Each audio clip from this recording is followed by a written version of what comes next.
bertambah 5 triliun. Kemudian kami ingin sampaikan bahwa untuk pemantauan badan gizi, next slide, itu kita bagi 3 wilayah, ada wilayah 1 di Sumatera, wilayah 2 di Jawa, dan sisanya Indonesia Timur. Dan kami perlu sampaikan bahwa pembentukan Satuan Pelayanan Pemenuhan Gizi ada 2 periode yang terlihat jelas, yaitu periode dari Januari sampai Juli kita berhasil membentuk 2.391 SPPG, sementara dari 1 Agustus sampai 30 September kita berhasil membentuk 7.621 SPPG, dan terlihat sebaran kasus terjadinya gangguan pencernaan atau kasus di SPPG terlihat dari 6 Januari sampai 31 Juli itu tercatat ada kurang lebih 24 kasus kejadian, sementara dari 1 Agustus sampai malam tadi itu ada 51 kasus kejadian. Jadi yang terakhir kejadian kemarin ada di Pasar Bo dan juga di Kadungora, dan Kadungora ini hal yang tidak terduga karena sebetulnya SPPG memberikan makanan 2 kali ya. Yang pertama masak segar, kemudian karena mau ada renovasi dia membagikan makanan untuk hari ini, dan salah satu makanan yang dibagikan adalah susu. Susunya langsung diminum dan itu yang susu kemudian menimbulkan gangguan pencernaan. Berikutnya kalau dilihat dari kembali lagi, kalau lihat dari sebaran kasus maka kita lihat bahwa di wilayah 1 itu tercatat ada yang mengalami gangguan pencernaan sejumlah 1.307, wilayah 2 ini sudah bertambah ya, tidak lagi 147 ditambah dengan yang di Garut mungkin 60 orang, kemudian wilayah 3 ada 1.003 orang. Dan kita catat tanggal per tanggal dari kasus kejadian ini. Next slide.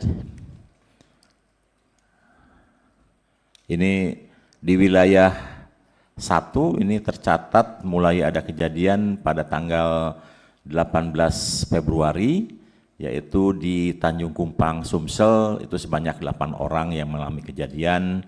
Dan terakhir kita lihat kejadian pada tanggal 25 September ada 2, ada di Karimun Lakam Timur 14 orang, kemudian di Kota Palembang Kaldoni 12 orang, itu yang tercatat di wilayah 1.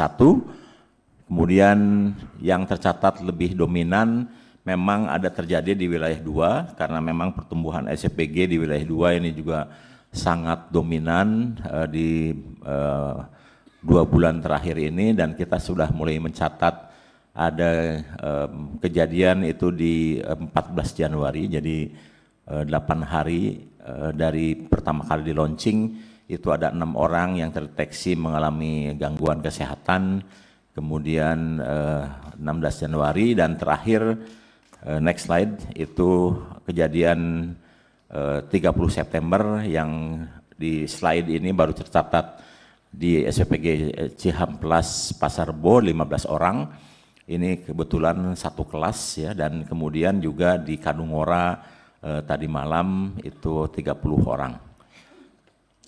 Kemudian di next slide, di wilayah 3, next slide, itu tercatat ada 17 kasus. Kita deteksi mulai dari tanggal 13 Januari itu di Nunukan ada 90 orang, kemudian tanggal 24 Januari di Ujung Bulu 4 orang. Jadi 4 orang, 1 orang pun kami catat yang sakit itu. Kemudian 27 Januari di Minas Satene 7 orang, dan terakhir di Mamuju ada 27 orang. Yang paling besar terkait dengan kejadian di wilayah 3 ini ada di Banggai, yang memang ini jumlahnya kurang lebih 330 orang, dan penyebabnya diakibatkan karena suppliernya diganti, jadi menu yang disajikan adalah ikan cakalang. Supplier lamanya sudah biasa mensuplai ikan cakalang dengan kualitas baik. Kemudian karena ingin mengakomodir potensi sumber daya lokal, nelayan lokal, kemudian suppliernya diganti dengan supplier lokal dan kelihatannya secara kualitas supplier bahan baku belum bisa menandingi supplier lama sehingga terjadilah gangguan terkait dengan alergi pada penerima manfaat yang mencapai 338 orang. Nah, dengan kejadian-kejadian ini kita bisa lihat bahwa kasus kejadian banyak terjadi di 2 bulan terakhir dan ini berkaitan dengan berbagai hal dan kita bisa identifikasi bahwa kejadian itu rata-rata karena SOP yang kita tetapkan tidak dipatuhi dengan seksama, seperti contohnya pembelian bahan baku yang seharusnya H-2, kemudian ada yang membeli H-4, kemudian juga ada yang kita tetapkan processing masak sampai delivery tidak lebih dari 6 jam, optimalnya di 4 jam, seperti di Bandung itu ada yang masak dari jam 9, dan kemudian di delivery-nya ada yang sampai jam 12, ada yang 12 jam lebih. Jadi dari hal-hal seperti itu kemudian kita memberikan tindakan bagi SPPG yang tidak mematuhi SOP dan juga menimbulkan kegaduhan. Kita tutup sementara sampai semua proses perbaikan dilakukan dan kemudian mereka juga harus mulai memitigasi terkait juga dengan trauma yang akan timbul pada penerima manfaat dan oleh sebab itu penutupan bersifat sementara tersebut waktunya tidak terbatas tergantung dari kecepatan SPPG dapat mampu melakukan penyesuaian diri dan juga menunggu hasil investigasi. Dari kejadian di berbagai tempat nampak juga bahwa belum semua air di SPPG memiliki sanitasi yang baik sehingga memang kemudian Pak Presiden memerintahkan agar di seluruh SPPG dibutuhkan alat sterilisasi alat makan seperti yang di Bandung. Setelah kita cek SPPG-nya bagus sekali. Ketika kita cek apakah mencucinya menggunakan air panas ternyata belum disiapkan dan beberapa SPPG sudah memiliki alat sterilisasi dengan pemanas gas yang bisa memanaskan 120 derajat dalam 1 menit sudah bisa sterilisasi terkait dengan alat makan. Kemudian kita juga menyarankan untuk lebih meningkatkan sanitasi terutama untuk memasak kita sudah instruksikan agar mereka menggunakan air galon dan untuk mencuci airnya perlu diberikan saringan. Dan kami sebenarnya sudah membuat peraturan keputusan kepala badan terkait dengan sertifikasi, persiapan sertifikasi yang 2 yang akan kita lakukan yaitu sertifikasi layak higiene dan sanitasi yang nanti mungkin Pak Menteri Kesehatan akan lebih rinci menjelaskan itu. Selain itu kami juga tidak hanya berkait dengan sanitasi, kami juga ingin menerapkan sertifikasi keamanan pangan yang berupa HACCP. Ya. Dan ini dalam proses persiapan untuk menentukan lembaga independen yang tersertifikasikan yang mampu melakukan sertifikasi keamanan pangan. Jadi di SPPG nanti akan berlaku 2 sertifikasi yaitu sertifikasi higienis SLHS dari Kementerian Kesehatan atau Dinas Kesehatan dan kemudian sertifikasi HACCP dari lembaga independen untuk keamanan pangan.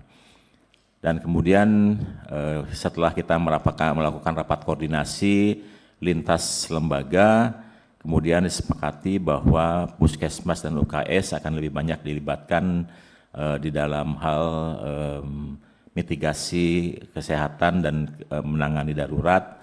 Dan kemudian sekarang ini sedang diselesaikan terkait Perpres tata kelola makan bergizi yang mudah-mudahan minggu ini sudah ditandatangani oleh Bapak Presiden, karena ini dukungan terhadap program makan bergizi sudah sangat urgen dilakukan, tidak hanya masalah keamanan, sanitasi, higiene, penanganan korban, tapi juga kebutuhan rantai pasok yang semakin besar.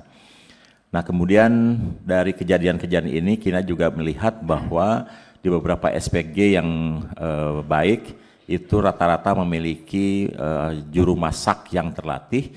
Oleh sebab itu kami sekarang sudah meminta dan menginstruksikan kepada seluruh SPG agar didampingi oleh ahli masak yang terlatih. Kemudian untuk beberapa SPG yang masih kemampuannya terbatas, kita akan menerapkan pembatasan penerima manfaat maksimal 2.500. Kemudian ada permintaan dari komite sekolah agar dilibatkan dalam pengawasan MBG, dan tentu saja kita akan melakukan pelatihan berulang untuk para penjamah makanan yang kita lakukan setiap 2 bulan. Nah, kemudian terkait dengan kejadian di Banggai di mana pemasok ini sangat penting, dan oleh sebab itu maka seleksi terhadap supplier ini juga perlu dilakukan, dan Pak Presiden sudah memerintahkan agar di setiap SPG memiliki alat rapid test yang bisa digunakan untuk menguji makanan yang sudah dimasak sebelum diedarkan, dan ini sudah diterapkan di SPG yang dibangun oleh Polri. Kemudian setelah Perpres ini akan